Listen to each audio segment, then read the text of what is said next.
અમદાવાદના સરખેજ વિસ્તારમાં વર્ષો જૂનો કુંભારવાડો આવેલો છે। અહીં રહેતા પરિવારો માટીના દીવડાની અનેક પ્રકારની ડિઝાઇન, ફાનસ તેમજ માટીની અન્ય વસ્તુઓ બનાવવાનું કામ કરે છે। દર વર્ષે દિવાળી માટે કુંભાર પરિવાર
पच्चीस वर्षથી સંકળાયેલો છું આમાં। આપ કયા પ્રકારના માટીના વાસણ બનાવો છો અને કઈ રીતે એની પ્રોસેસ હોય છે? અમે કોડિયા બનાવીએ છીએ, માટલીઓ બનાવીએ છીએ, બીજું વગેરે વગેરે બનાવીએ છીએ માટીમાંથી। અને આ માટીની પ્રોસેસ તો અમારે 2-3 દિવસ પહેલાં માટી પલાળવી પડે છે, પછી ચોથા દિવસે અમારે આ માટી વપરાવવામાં આવે છે। અને આ કોડિયા બનાવવાની પ્રોસેસનો આપ જ્યારે 25 વર્ષથી આ શીખી રહ્યા છો, જ્યારે શીખતા હતા ત્યારે કેટલો સમય લાગ્યો? મારે એકાદ વર્ષ ગયો હતો એમાં શીખવા માટે। અને રોજિંદુ જીવનનું મતલબ ઘર ચલાવવા માટે આજ રોજગાર? આજ તો રોજિંદા જીવનની અંદર મતલબ આમ રોજની કેટલી ગુજરાન ચાલે એટલું થઈ પડે છે? આ ગુજરાન થઈ જાય છે અમારું આ ધંધામાં। અને 2 વર્ષ પછી એકવાર ફરીવાર માર્કેટ ખુલ્યું છે, શું કહેવાય? આ બહુ સારું છે આ વર્ષે ગ્રાહકી પણ સારી છે। અને થોડો વરસાદ હતો પણ એના હિસાબે થોડી તકલીફો થઈ છે, પણ તો એની કરતાં પણ બહુ સારું છે આ વર્ષ, ગઈ સાલ કરતાં પણ બહુ સારું છે। શું કહેશો લોકોને કે લોકો અત્યારે જે કોડિયા ખરીદી રહ્યા છે, ચાઇનીઝ કોડિયા ખરીદી રહ્યા છે કે મશીનની બનાવટના ખરીદી રહ્યા છે, હાથ બનાવટના કોડિયા વિશે શું કહેશો? અત્યારે તો હાથ બનાવટના કોડિયાનું માર્કેટ બી સારું છે અને એ લોકોને એ જ ખરીદવા પડે, જેથી લોકોને રોજી રોટી મળી શકે, અમને અમારા જેવા લોકોને। ક્યારે જીવનમાં એવો કોઈ પડાવ આવેલો આપના કે કોડિયા બનાવી રહ્યા હોય ને ગુજરાન ના ચાલી રહ્યું હોય એવું ક્યારે થયું? ના, આજ સુધી તો એવું નથી બન્યું, પણ ગઈ સાલ થોડું એવું હતું, પણ અત્યારે તો સારું છે આ વર્ષ તો। શહેર કરતા ગામડાઓમાં દીવડાઓનું સૌથી વધુ વેચાણ થાય છે। ગામડાઓમાં હજી સુધી ચાઇનીઝ પ્રોડક્ટે પગ પેસારો કર્યો નથી, તો નવરાત્રી બાદ ગામડાઓમાં દીવડાઓનું વેચાણ ચાલુ થઈ જાય છે, જેમાં ઘર દીઠ લોકો ઓછામાં ઓછા 11 દીવડા તો ખરીદે જ છે।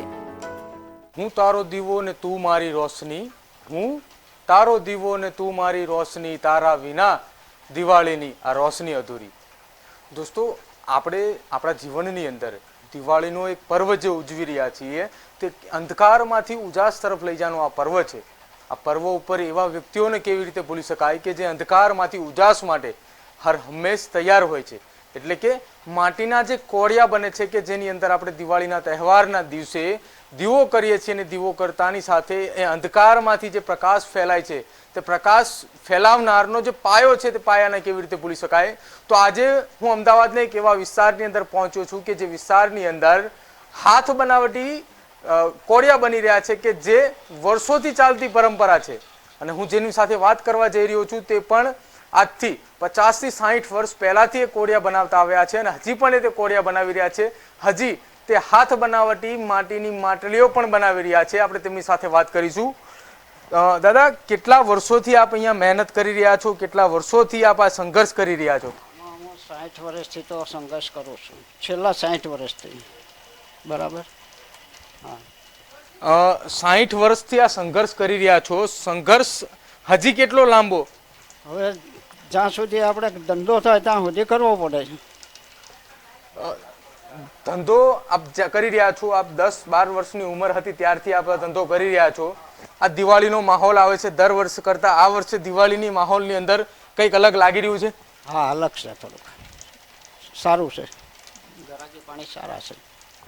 રોજિંદા જીવનની અંદર વપરાશની અંદર આપ આ કોડિયા બનાવી રહ્યા છો, માટીના વસ્તુ પણ બનાવી રહ્યા છો, તો આ દિવાળીએ અલગ શું લાગી રહ્યું છે?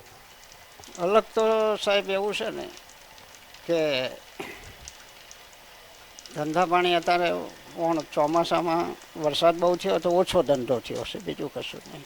ધંધા દિવાળી એ અંધકારમાંથી ઉજાસ તરફ લઈ જનારો આ પર્વ છે, અને આ પર્વની અંદર સામાન્ય વર્ગના લોકો જે ધંધો રોજગાર કરીને માટીમાંથી સામગ્રીઓ બનાવીને લોકો સમક્ષ પહોંચાડી રહ્યા છે. અને એ જ વ્યક્તિ કે આપણે હાલ જો વાત કરીએ તો દેશ અને દુનિયાની અંદર સમગ્ર જગ્યાએ અલગ અલગ વસ્તુઓનો ઉપયોગ થઈ રહ્યો છે, કે મશીનરી બનાવટનો ઉપયોગ થઈ રહ્યો છે, તે ટાળી અને ફરી એકવાર આપણે આપણી હાથ બનાવેલી વસ્તુઓનો ઉપયોગ કરીએ, કે જેને લઈને સામાન્ય અને મધ્યમ વર્ગની દિવાળી પણ સુધરે.